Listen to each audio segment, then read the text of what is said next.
Bismillahirrahmanirrahim. Elhamdülillah ve salatu ve selamu ala Resulillah. İlk kıblemiz ve haremimiz olan Mescid-i Aksa biz müminler için bir inanç meselesi.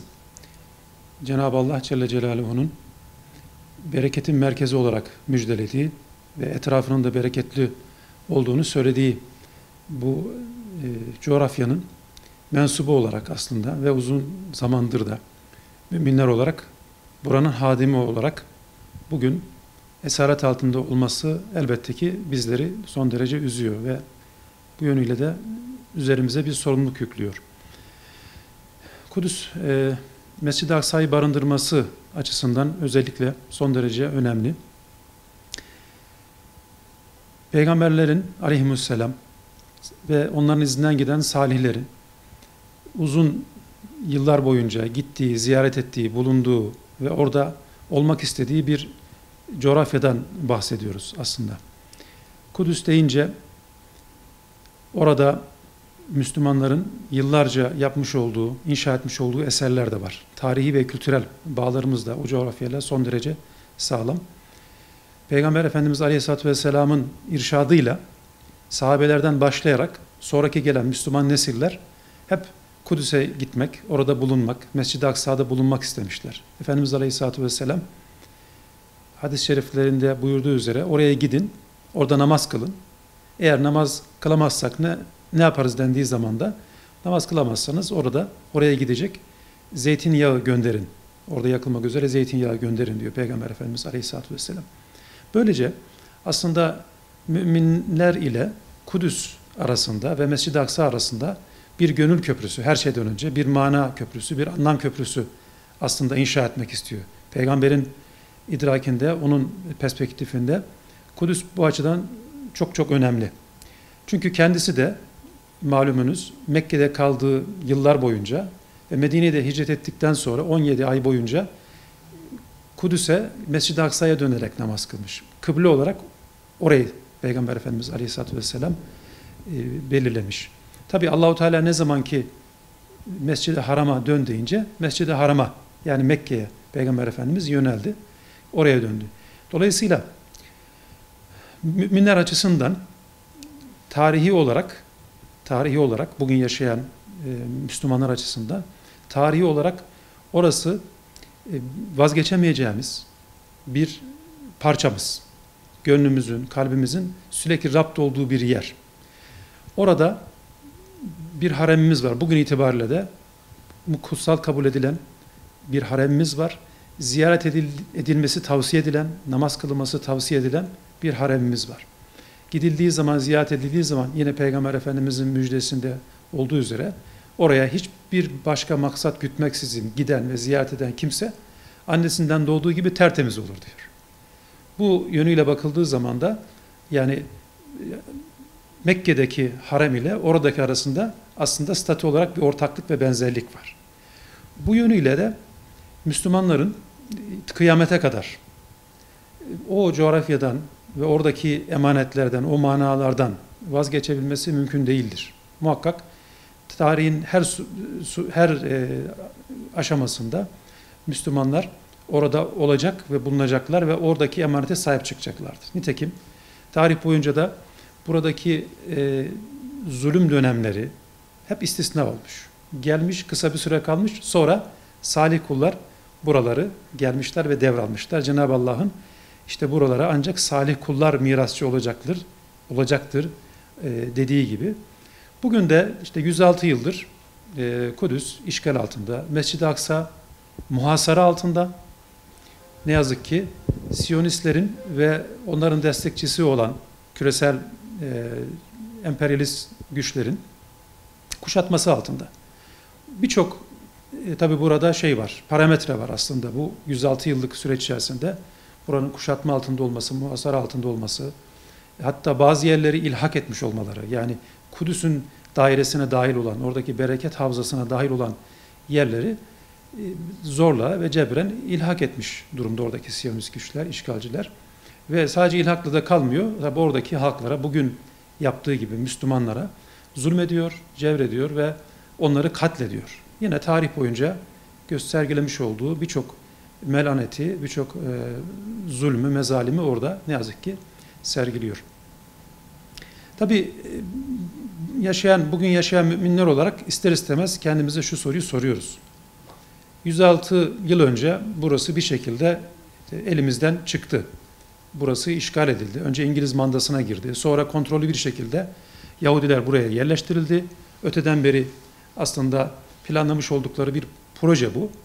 Orada gerçekleştirildi ve 48 itibariyle de işte BM adı verilen o, yani bugün artık tiyatro yani demek lazım. O orada sözde bir devlet olarak tanındı ve o tarihten beri Filistin coğrafyası bir huzur görmüyor. Sadece Filistin coğrafyası değil, yine Kudüs'ün, yani Kur'an'da müjdelenen o bereket havzası dediğimiz Şam coğrafyası, Orta Doğu coğrafyası, hatta bugün ülkemizde dahil olduğu geniş bir aslında coğrafi alan, havza huzur görmüyor. Ve orada olduğu sürece de bu işgalciler huzur görmeyecek. Çünkü onların yapmak istediği şey aslında kendilerince bu arz-ı mevut dedikleri o yapay coğrafyayı işgal etmek ve orada yerleşmek. Aslında adım adım da son 10 yıllarda bölgedeki birçok olayın arkasında bu planın ve projenin olduğunu görüyoruz. Bugün de en son Gazze'de aslında olan biten tamamıyla bununla alakalıdır. Malumunuz Kudüs bir tarafta, doğu tarafında bir nehir, batı tarafında deniz. Nehirle denizin arasında bulunan Filistin coğrafyasının tam orta yerinde bulunan bir şehir. Mescid-i Aksa'nın güvenliği aslında bir yönüyle doğu tarafından, bir taraftan batıdan başlıyor.